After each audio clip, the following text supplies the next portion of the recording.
Assalamualaikum warahmatullahi wabarakatuh. Saya Windia Amanda Putri dengan NPM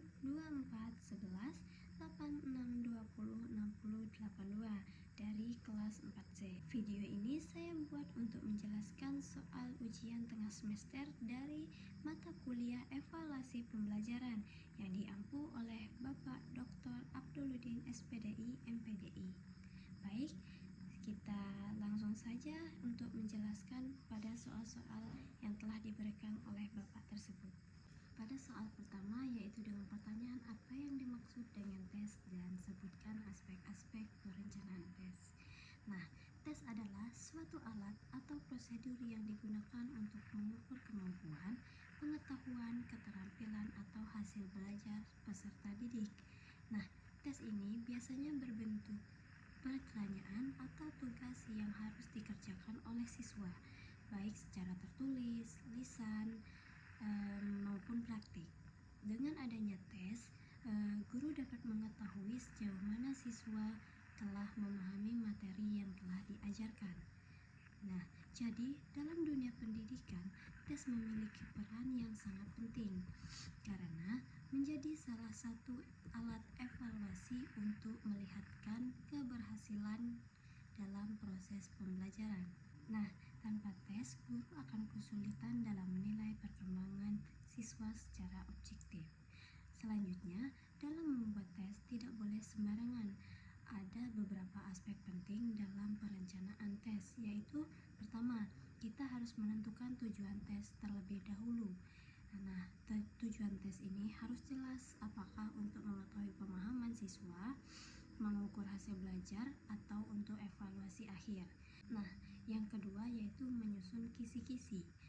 Kisi-kisi adalah pedoman dalam pembuatan soal agar sesuai dengan materi dan indikator pembelajaran. Lalu, yang ketiga yaitu menentukan bentuk soal. Nah, bentuk soal ini bisa berupa pilihan ganda, esai, benar, salah, atau bentuk lainnya sesuai kebutuhan. Lalu, yang keempat, menentukan jumlah soal. Jumlah soal ini harus disesuaikan dengan waktu dan tingkat kesulitan.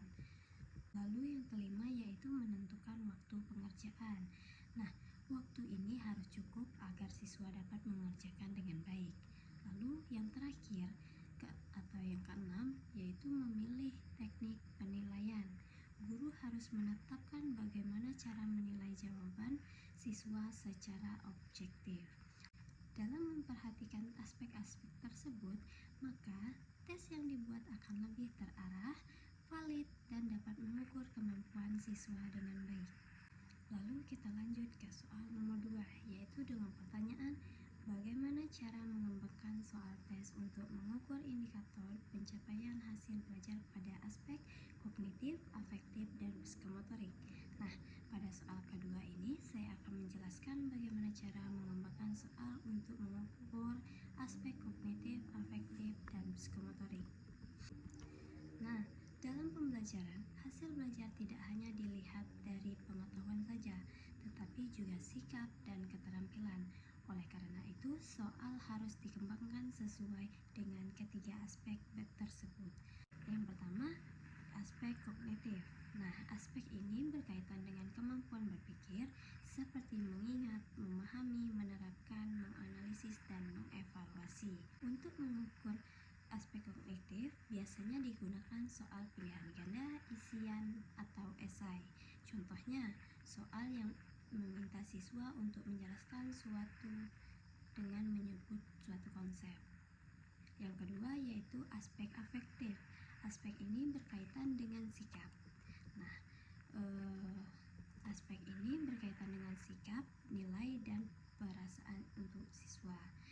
Untuk mengukur aspek ini, biasanya digunakan observasi, angket, dan penilaian sikap.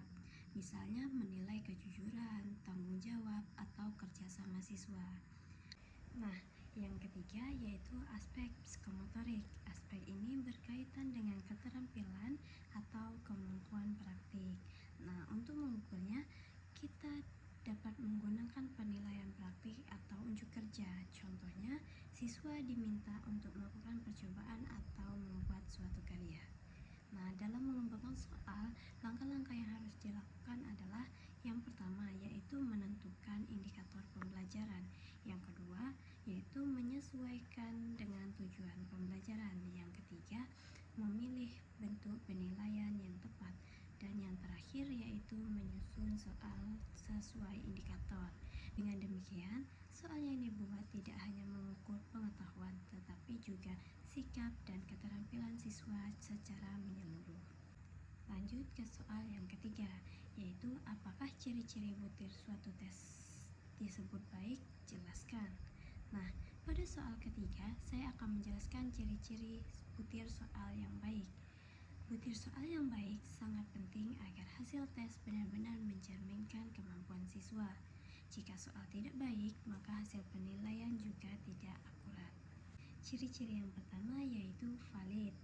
Nah, artinya soal harus benar-benar mengukur apa yang seharusnya diukur. Misalnya, jika ingin mengukur pemahaman, maka soal harus sesuai dengan materi yang diajarkan. Lalu yang kedua, yaitu reliable. Nah, artinya soal memiliki hasil yang konsisten jika digunakan berulang kali. Yang ketiga, yaitu objektif. Penilaian tidak dipengaruhi oleh subjektivitas guru, terutama pada soal pilihan ganda. Lalu, ciri-ciri yang keempat. Nah, keempat ini adalah memiliki tingkat kesukaran yang sesuai. Soal tidak boleh terlalu mudah atau terlalu sulit.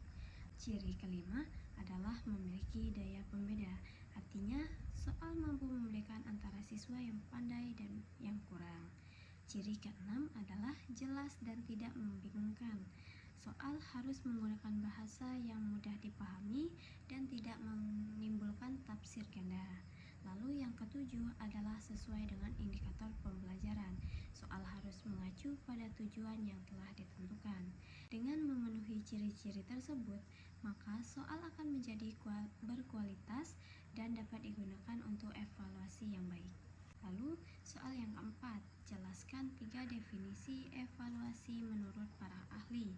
Sertakan sumber, nama penulis, tahun dan judul dan penerbitnya. Nah, pada soal keempat ini, saya akan menjelaskan 3 definisi evaluasi menurut para ahli. Yang pertama, menurut Ralph Tyler pada tahun 1950, evaluasi adalah proses untuk menentukan sejauh mana tujuan pendidikan telah tercapai. Artinya, evaluasi digunakan untuk melihat keberhasilan pembelajaran. Lalu yang kedua, menurut Cronbach pada tahun 1963, evaluasi adalah proses pengumpulan dan penggunaan informasi untuk pengambilan keputusan.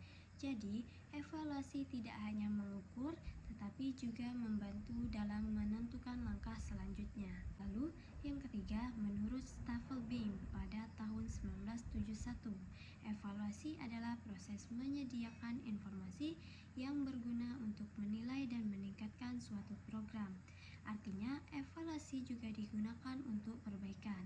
Dari ketiga pendapat tersebut, dapat disimpulkan bahwa evaluasi adalah proses sistematis untuk mengumpulkan informasi guna mengetahui keberhasilan dan sebagai dasar pengambilan keputusan dalam pendidikan. Kita lanjut ke nomor 5, yaitu tentukan tingkat kesukaran dan daya beda butir soal berikut.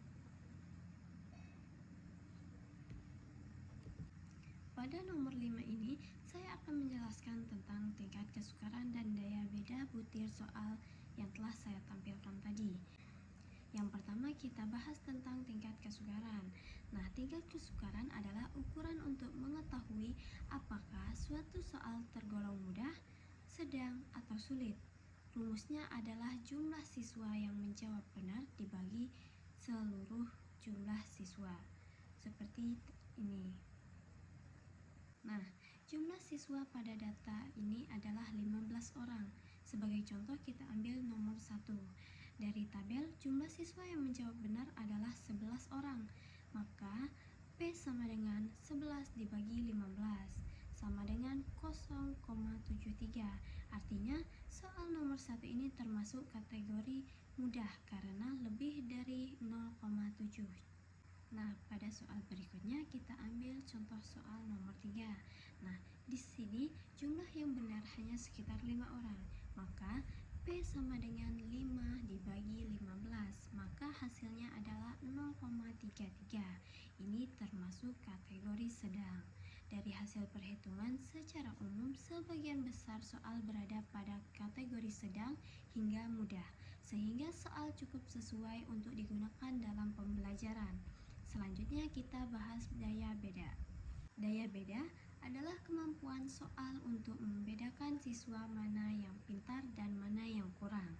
Langkahnya yaitu yang pertama, kita membagi siswa menjadi kelompok atas dan kelompok bawah. Lalu yang kedua, menghitung jumlah siswa benar dari masing-masing kelompok menggunakan rumus D sama dengan BA kurang BB bagi jumlah siswa per kelompok. Contoh rumus adalah seperti ini. Nah, contohnya kita ambil pada nomor 1. Kelompok atas lebih banyak menjawab benar dibandingkan kelompok bawah, sehingga nilai D cukup tinggi. Artinya, soal ini memiliki daya beda yang baik, karena bisa membedakan siswa yang menguasai materi dan yang belum. Sebaliknya, jika suatu soal dijawab benar oleh semua siswa, baik kelompok atas maupun bawah, maka daya pembedanya rendah, karena tidak bisa membedakan kemampuan siswa. Berdasarkan analisis secara umum, tingkat kesukaran soal sebagian besar, sedang, dan mudah. Lalu, daya beda soal sebagian besar itu cukup hingga baik. Artinya, soal-soal tersebut sudah cukup layak digunakan, tetapi tetap perlu perbaikan pada beberapa soal agar lebih optimal. Dengan adanya analisis tingkat kesukaran dan daya beda, guru dapat mengetahui kualitas soal dan memperbaiki soal agar lebih baik di masa depan. Sekian video dari saya. Jika ada salah kata, saya